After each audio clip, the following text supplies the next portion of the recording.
समाधानासाठी योगेश बरोबर लग्न विवाह कारण कैलास दुःखी झालेला तिला आवडला नसता आणि योगेश दुःखी झालेला कैलासला आवडला नसता. दोघांनी एकमेकांची मनं जपली आणि पुढे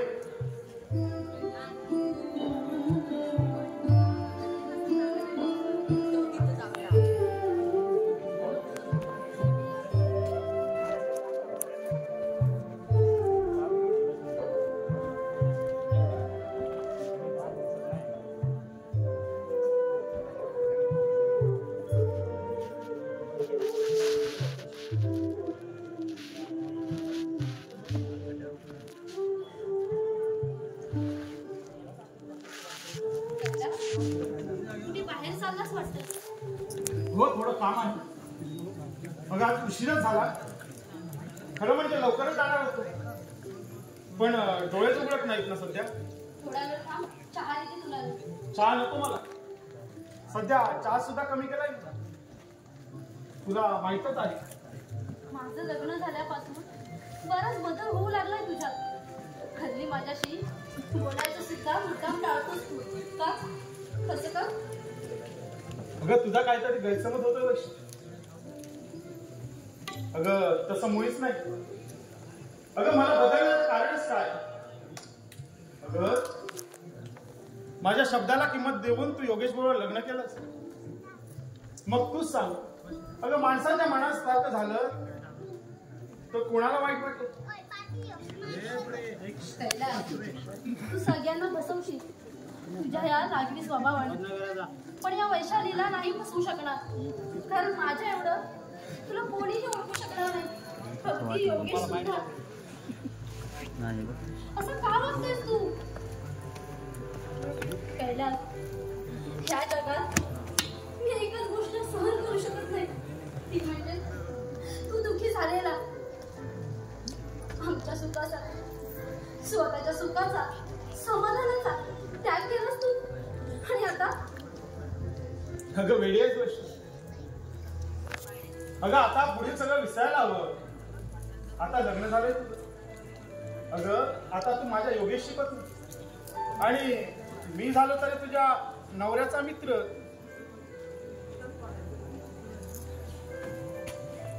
मला समजवण्याचा निष्फळ प्रयत्न करू काहीही उपयोग होणार नाही. कैलास, केवळ तुझ्या इच्छेसाठी मी या लग्नाला तयार झाले. आता योगेशच माझे पती परमेश्वर आहे मान्य आहे मला. जीवनाच्या अखेरपर्यंत मी त्यांच्याशी एकनिष्ठ राहील. कारण आपली हिंदू स्त्रीची परंपरा मला पुढे चालवायची आहे. पण पुढे तुझं काय? माझं लग्न होऊन आता 6 महिने झाले. तेव्हापासून पाहते मी तू कसल्या तरी विचारात घडून गेलेला असतोस. अगं आता मात्र कमालच झाली वश.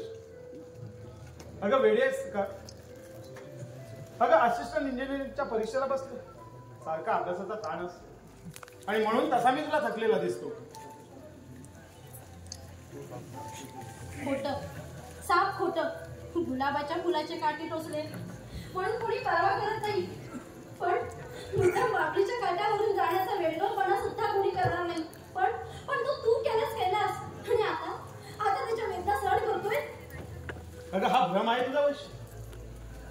अगं माणसाचं जीवन म्हणजे सुख दुःखाचा महासागर.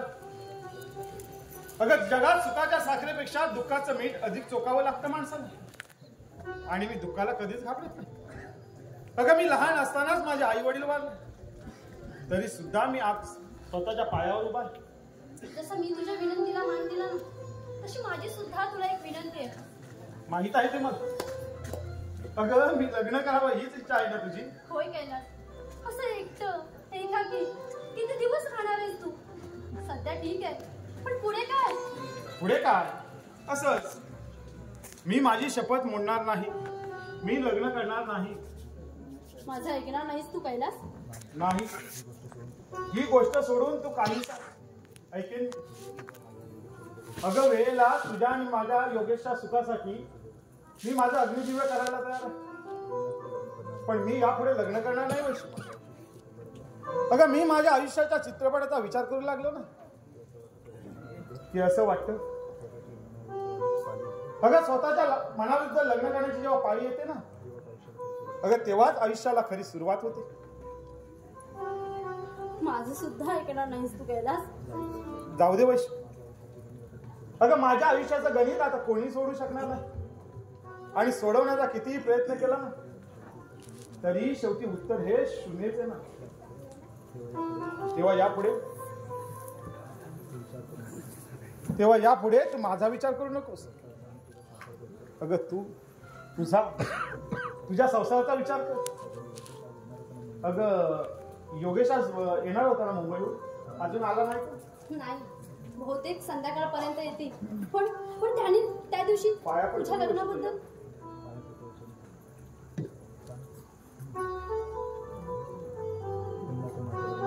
अगं पुन्हा तो माझ्या लग्नाचा विषय नको. पण जाता जाता एकच सांगतो वैशू तुला मी. अगं वाट सोडून सावली देणार ते झाड त्याच्यापासून पाण्याची अपेक्षा कधीच करत नाही. अगं समुद्रापासून रत्न मोती माणिक मिळतील म्हणून काही नदी समुद्राला जाऊन मिळत नाही. अगं पृथ्वी पिकवणारा पर्जन्य त्याच्याकडून मुठभर धान्याची देखील अपेक्षा करत नाही. अगं खरं प्रेम यालाच म्हणतात वैशू. येतो मी वैशू.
काय झालं? कैलास काहीतरी बोलून गेलेला दिसतोय. नाही, मी आत आलो आणि तो बाहेर गेला म्हणून विचारतोय. आंधळ्या माणसाला सगळं जगच आंधळं वाटत असतं आणि तुझ्यासारख्याला प्रत्येक गोष्ट वाईट दिसणार. तोंडाला येते बोलू नका. कुणाचाही वाईट व्हावं अशी माझी मुळीच इच्छा नाहीये. तुला चांगली ओळख मी सज्जन. अरे कितीतरी वेळा तू माझ्या प्राप्तीसाठी धडपडत होतास, पण त्यात तुला यश मिळालं नाही आणि शेवटी त्या बाबांच्या बहिणीला फसवलंस तू. खोटं आहे ते. अगं तिच्या त्या पापाशी माझा मुळीच संबंध नव्हता. विनाकारण माझ्या नावाची बोंबाबोंब केली तिने गावात. आणि काय शेवटी मेली ना ती. तिने आत्महत्या केली ना म्हणून सुटलास तू. हे पाप माझं नाही असं सांगितलंस तू नाकबूल झालास. शेवटी जगणं अशक्य होऊन मरणाऱ्या गट्टी मारली तिने. अगं तो वेडा म्हणतो म्हणून तू म्हणतेस. त्या वेड्यावर एवढा विश्वास. तुझ्यासारख्या दीड शाण्यापेक्षा ना तो वेडा बरा. पण वेडा झाला म्हणतात त्याला कारण कोण? याला कारण तूच आहे. पण एक गोष्ट लक्षात ठेव सज्जन, तू केलेल्या पापाची फळं ना तुला भोगावीच लागतील. हे तू वाटते ते बघ का, मला मुळीच फरक वाटणार नाही. कारण ते पाप मी केला नाही. मग विचार करण्याचा प्रश्नच कुठे येतो? कशाला आलास इथं? योगेशला भेटायला. कैलास बरोबर दुश्मनी करून त्याच्या खास मित्राबरोबर दोस्ती करण्याचं कारण? कारण घेऊन काय बसलीस? एकमेकांची मतं पडली मन जुळली, झाली दोस्ती, दुसरं काय. पण मला याचं कारण चांगलं माहितीये. पण एक गोष्ट लक्षात ठेव, योगेशच्या मनात भलतं सलतं सांगून आमच्या सुखी संसारात विष घालवायचा प्रयत्न केलास ना तर गळा दाबून जीव घेईन मी तुझा. वैशाली म्हणतात मला. केवळ गैरसमजाने खोटे आरोप करू नकोस माझ्यावर. आणि तुला तसा संशय येत असेल ना तर इथं येणार सुद्धा नाही मी. नाही आलास तर फार बरं होईल. योगेश पासून दूर झालास तर सोन्याहून पिवळं. चंदनाच्या सुवासानं बाबळी सुद्धा चंदनमय होतात आणि दुर्जनाच्या सायाने सज्जन माती मोड. वैशाली, खूप ऐकून घेतला तुझा तत्वज्ञान. आता मात्र सहनशीलतेची अखेर झाली. यापुढे असा अपमान सहन केला जाणार नाही, आधीच सांगून ठेवतोय. तुझा विनाकारण अपमान करायला वेळ नाही लागला मला. जशास तसं ही जगाची रीतच आहे सज्जन. ठीक आहे, आता भेटू दे योगेश मला. सांगतो त्याला की यापुढे माझ्याबरोबर बोलू नकोस. ते का म्हणून विचारलं ना तर सांगतो तुझ्या बायकोला माझा राग येतो आणि तिनं तशी सक्त ताकीद दिले मला. म्हणजे किमान या प्रकरणावर तरी पडदा पडेल. अगदी असंच सांग, समाधान वाटेल मला. पण याचा परिणाम काय होईल याचा विचार केलास तू? जा रे, होऊन काय परिणाम होणार आहे. एक गोष्ट मात्र चांगली होईल, तुझी पिढा ना या घरातून तरी नष्ट होईल. सी सी सी सी सी अरे फू चाललायचा मोरा तो. आज सगळा दिवस माझा खराब जाणार. आज सकाळी त्या काळ्या भोक्याचं दर्शन झालं. आता हे तुझ्या मी गा मामा साले तू कोण रे? का भोका वाटत? सांभाळून बोला मामा, नाहीतर काय नाहीतर काय साले तुझी हुशारी त्या गरीब बाया बापड्यांवरच. असा डोळे टाकून काय पाहतोय? साले डोळे काढीन आणि देईन तुझ्या हातात. साले गावातील सगळ्या पोरी बायकांवर डोक्यासाठी नजर. साला मिळाला मोका की याने टाकलाच हात. मिळाला मोका की याने टाकलाच हात. 420 साला. ठीक आहे, आज तर दुसऱ्याच्या घरात आहे ना म्हणून शांत राहतोय. तू साला बाहेर भेट, मग बघतो तुला. काय साला म्हणे दादा, डुंगणाला पाय लावून पडणारा तू. साला बाहेर गाठल्यावर तू रे काय माझी उपटणार शेंडी. उपटणार आहे ना, त्याला बाहेर भेटलास ना ती कळेल. चला तंगडीच करून ठेवतो तुझी. हा ठाकूरल्या माझी टंगडी मोडणार. मिळाला अंडचा. काय गो वैशाली, हा साला भडवा सज्जन इथं कसा आला होता? आला होता योगेशला भेटायला. अगं त्याला अजिबात थाळा देऊ नकोस. साला पक्का डॅम्बिस आहे तो. अगं बबनच्या बहिणीला या साल्यानेच कळा केली आणि शेवटी मेली का ती बिचारी. पण हा नांडाचा त्यातून सुटला. म्हणून म्हणतो त्याला इथं थाळा देऊ नकोस. आणि तुझा नवरा कुठे गेला? ते मुंबईला गेले, येतील संध्याकाळपर्यंत. असं. आणि दुसरे साहेब कैलास कुठे गेला? तो कामासाठी बाहेर जातो म्हणाला. कुठे गेलाय काय माहित नाही. अगं तुमचं लग्न झाल्यापासून तो ना पुरा बदलून गेलाय. अगं कुणाजवळ नीट बोलत सुद्धाही नाही. पण मात्र त्या संध्याला त्याने वटणीवर आणला. वैशाली तसा कैलास भरपूर लाभ देव माणूस आहे बघ. तो रांडता येतोय सोन्या. तू जा, मी त्याला सांभाळतो.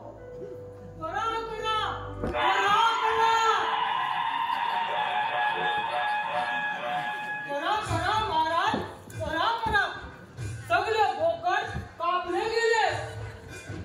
नाही चुकलं, अहो सगळे मोगल कापले गेले. तू मिळालास काय सोन्या? आता हे तुला कुठला नवीन सोन? सोन्या काय म्हणतोस बाबा? वास्तव ती सोनू म्हणा. तू मिळालास रांडाच्या. आणि हे सोन नाही, भूमिका आहे भूमिका. स्वराज्याचा शिलेदार. अरे वसाया न्यायलाच रांडच्या हा? आणि आता येडे काय नळ घालून आलास? तुझ्या आयसीच्या खोवाच्या जुन्या जमातीत ठेवणीतले कपडे दिसतात वाटत. चूक, साफ चूक.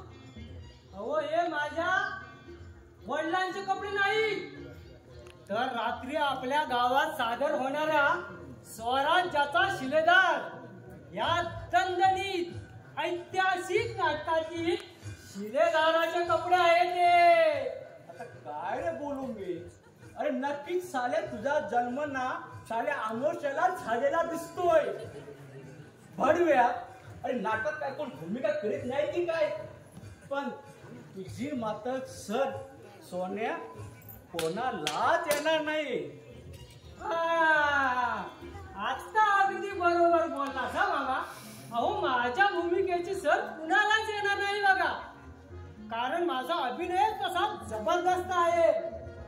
महाराज माझा ऐका, लाख गेल्या तरी चालतील, पण लाखांचा पोशिंदा जाता कामा नये. Please Maharaj please. तू मिळालाच रांडच्या वसाड्या प्लीज मारत प्लीज काय हा?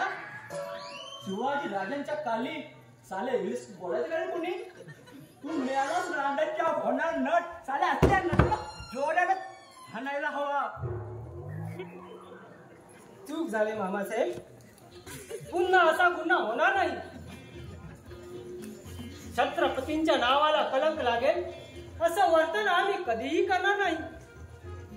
महाराज एक वेळ आम्ही आमची बायको देऊ, पण बडाई देणार नाही. महाराज आपण नाराज झाला, आपण नावभेद झाला, आपण नर्वस झाला. महाराज तुम्ही फक्त आज्ञा करा, असा जाऊन त्या माडावर चढून माडी काढून आम्ही तुमच्या हातावर ठेवतो. त्या आधी साल्या तुझ्या ह्या कमरेच्या तलवारीने तुझेच मुंडके उडून तुझ्याच पुढे ठेवतोय. नट होतोय भडवा तू निघ. बाबासाहेब अहो तुमच्या सारख्या म्हाताऱ्यांना दया माया नाहीच मुली. अहो कुठे पण कसं काय तुम्ही? अहो म्हातारे कसे पाहिजे? आमच्या सारख्या तरुणांना कुठल्याही कामात प्रोत्साहन दिलं पाहिजे, मार्गदर्शन केलं पाहिजे. तुम्ही अहो तुम्हाला पाहिलं ना की मला त्या बेबंदशाही नाटकातील कलुषा कब्जीची आठवण येते बघा. आणि मग बोलावं असं वाटतं, अरे अरे कुणीतरी या कब्जीची गर्दन उडवा रे, सगळाच नाईलाज झाला आहे. नाहीतर या कब्जीच्या रक्ताने रक्तरंजित होऊन नंतरच हा खंडोजी महासाहेबांच्या भेटीला आला असता. वा वंशिताई वा, अगं काय एंट्री केली साहेब तू, अगदी थेट बाळासाहेब येशूबाई सारखी बघ. काय रांड त्याचं डोकं आहे बघ वैशाली. संभाजी राजांच्या वेळी महासाहेब येसूबाई अशा अलबत्त्या गलबत्त्याला वसाड्याच्या घेऊन येत होत्या काय रे? तू मिळालाच रांडच्या होणार नट. वैशाली तू त्याचं कायच ऐकू नको. तू दे बाबू मला चहा. या चहा द्या चहा. त्याला चहा पाहिजे.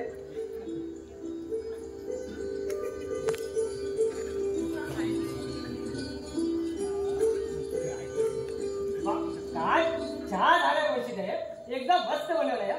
ऐक ना टवल्या मला चहा पितोस म्हणून साहेब तुझं कान लुटून दिला असतं साले.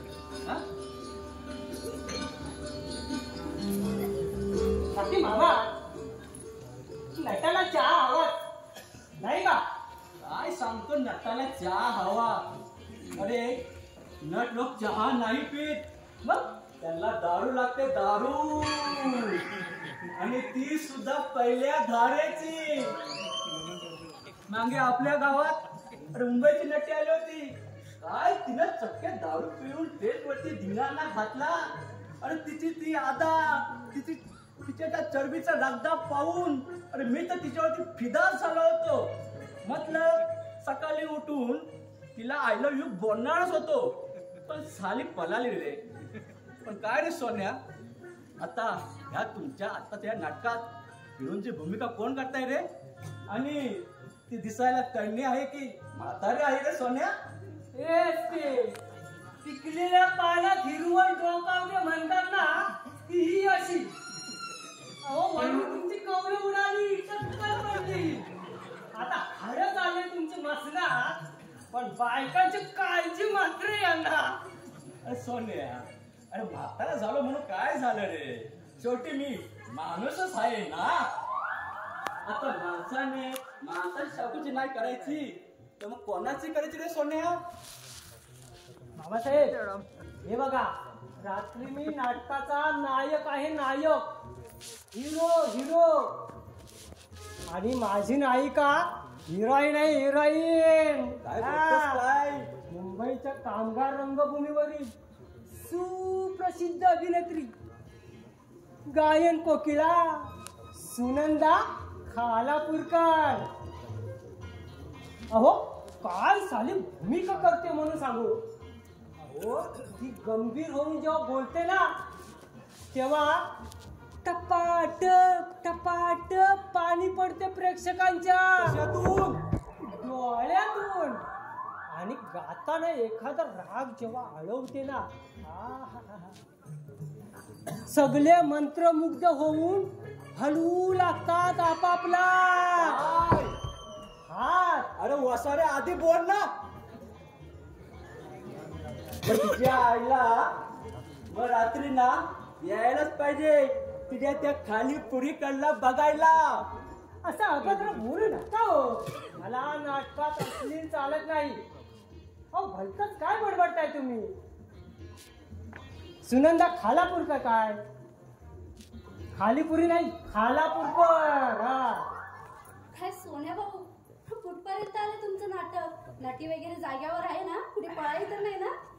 50 एखादीच पळते हा वैशताई, सगळ्यात काही पळपुटे नसतात. बरं, रात्री तुम्ही नाटकाला जरूर या. अहो खास आमंत्रण देण्यासाठी आलोय मी.